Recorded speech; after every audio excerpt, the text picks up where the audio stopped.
Chapter 6. Stanley took a shower, if you could call it that, ate dinner, if you could call it that, and went to bed, if you could call his belly and scratchy cot a bed. Because of the scarcity of water, each camper was only allowed a 4-minute shower. It took Stanley nearly that long to get used to the cold water. There was no knob for hot water. He kept stepping into, then jumping back from the spray, until the water shut off automatically. He never managed to use his bar of soap, which was just as well, because he wouldn't have had time to rinse off the suds. Dinner was some kind of stewed meat and vegetables. The meat was brown and the vegetables had once been green. Everything tasted pretty much the same. He ate it all, and used his slice of white bread to mop up the juice. Stanley had never been one to leave food on his plate, no matter how it tasted. "What do you do?" one of the campers asked him. At first, Stanley didn't know what he meant. "They sent you here for a reason." "Oh," he realized, "I saw a pair of sneakers."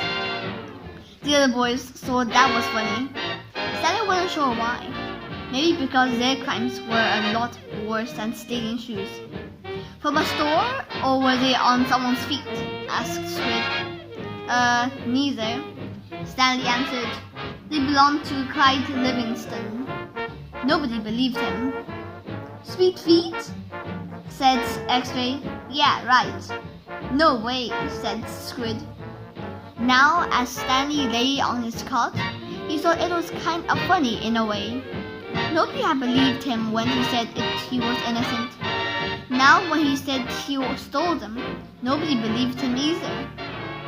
Clyde Sweetfeet Livingston was a famous baseball player.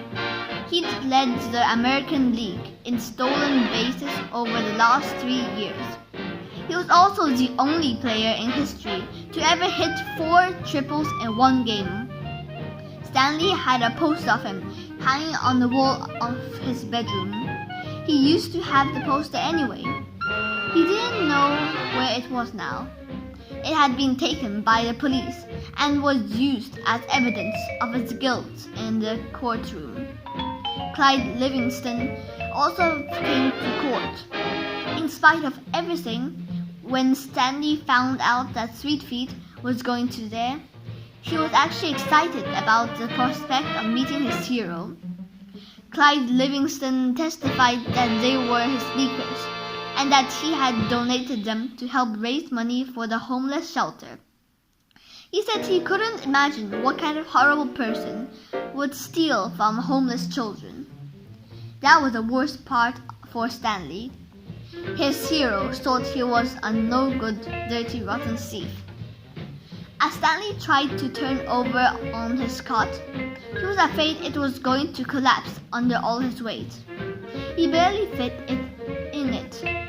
When he finally managed to roll over on his stomach, the smell was so bad that he had to turn over again and try sleeping on his back. The gut smelled like sour milk. Though it was night, the air was still very warm. Armpit was snoring 2 cots away. Back at school, a bully named Derek Doone used to torment Stanley. The teachers never took Stanley's complaint seriously, because Derek was so much smaller than Stanley. Some teachers even seemed to find it amusing that a little kid like Derek could pick on someone as big as Stanley. On the day Stanley was arrested, Derek had taken Stanley's notebook and after a long time of come and get it, finally dropped it in the toilet in the boys' restroom. By the time Stanley retrieved it, he had missed his bus and had to walk home. It was while he was walking home, carrying his wet notebook, with the prospect of having to copy the ruined pages, that the sneakers fell from the sky. "I was walking home, and the sneakers fell from the sky," he had told the judge. "One hit me on the head. It had hurt too." He hadn't exactly fallen from the sky. He had just walked out from under a freeway overpass when a shoe hit him on the head. Stanley took it as some kind of sign. His father had been trying to figure out a way to recycle old sneakers, and suddenly a pair of sneakers fell on top of him, seemingly out of nowhere, like a gift from God.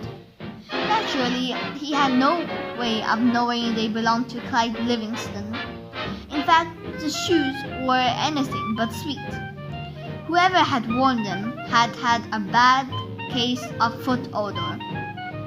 Stanley couldn't help but think that there was something special about the shoes, that they would somehow provide the key to his father's invention.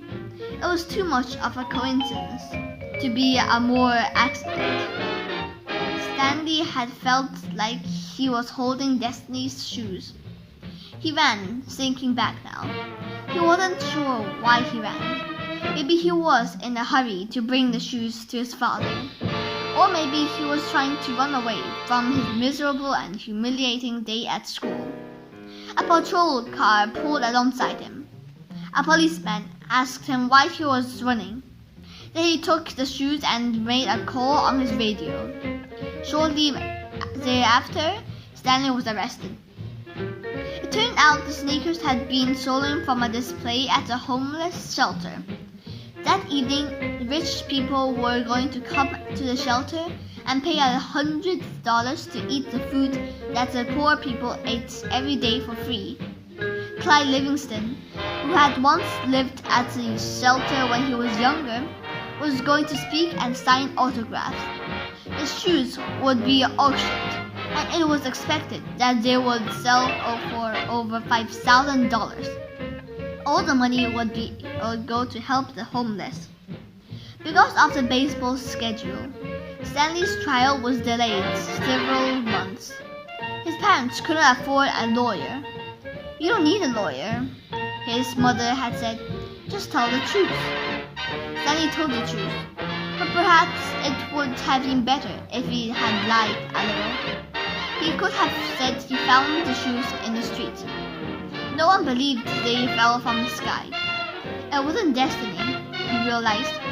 It was his no-good, dirty, rotten, pig-stealing great-great-grandfather. The judge called Stanley's crime despicable. The shoes were valued at over $5,000. It was money that would provide food and shelter for the homeless. And you stole that from them, just so you could have a souvenir.